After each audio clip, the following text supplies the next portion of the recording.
if you can get a degree and you can show employers that this degree is valuable, if you can go to employers and say, hey, this is a Peterson Academy student, would you hire them?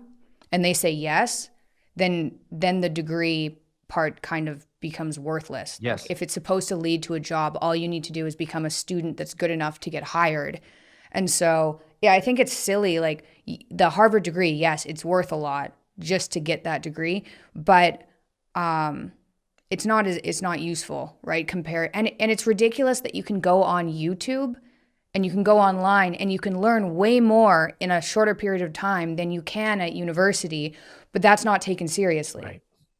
So there's this gap right now, and hopefully Peterson Academy can kind of fill that niche, because there's a huge niche of an area that's an issue. So I'm very excited for that. Yeah. Very And excited. I don't think they see it coming. I think in their minds, and they're not entirely wrong, Harvard will always be Harvard, like the Catholic Church will also always be the Catholic Church. You'll always be the Pope. But what the Pope is now is not what the Pope was, 200 years ago. And same with Harvard, what it is now, it does not have to be what it was 20 years ago, 50 years ago. And it's still going to be a great shit to have. And it's just like, great, okay, you went to Harvard, but to have that be the be all and end all, I mean, it's because there's so many young people, and I'm sure in your audience as well, who are like, the tools are there, Shopify, whatever, Big Cartel, whatever it is, who are out there making Yeah. something happen.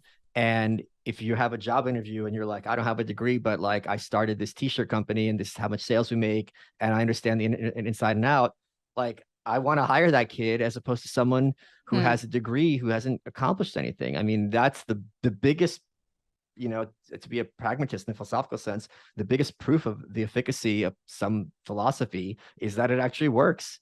And this kid has shown that it works. Yeah. Yeah, for sure. I know, and I'm probably more biased. Well, I'm way more biased than maybe the average employer, but I've hired a couple of people, and I'm not saying everyone from Columbia has this issue, but I hired a couple of people who had master's degrees from Columbia, being like, oh, this person's going to be right. So awful, such awful human beings that now I'm, unfortunately, anyone who has a Columbia degree, I'm like, oh my gosh, just in case they're like that, those other people I hired from Columbia, that's going to be an issue. Then I've hired people who've been doing social media and are making money on their own and have an online product and understand, like you said, Shopify or something. They're like, hey, I'm 21, but I've built this whole Yeah. thing. And I'm like, okay, you're like, take you while you're young. You're going to be a very useful person, I as opposed to someone who's like 30 and has a master's degree and thinks that they're smarter than you. and they also have the thing with those 30-year-old, those Columbia people, is they have this sense of entitlement, but also what's worse is that there's no sense of shame in the idea of if they screw up something really bad, because I was a business major, but there's something they beat into us. Like if you are given ownership of like a project or part of a project or project, as you would say, like you have to make sure that it buck stops here.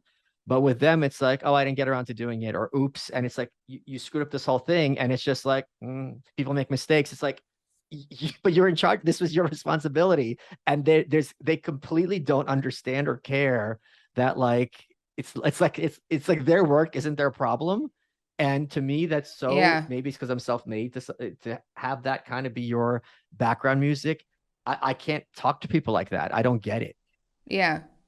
I no, I don't get it. I don't get it at all. You're supposed to clearly they haven't been listening to Jocko at all, right? But like extreme ownership. Yeah. You should be feeling, I think it's better to feel guilt for things that you didn't have control over. Not guilt necessarily, but responsibility for things you didn't have control over. I think that's the only way I got out of my autoimmunity. At some point I was like, okay, it's not exactly my fault, but something I'm doing is wrong, Yeah.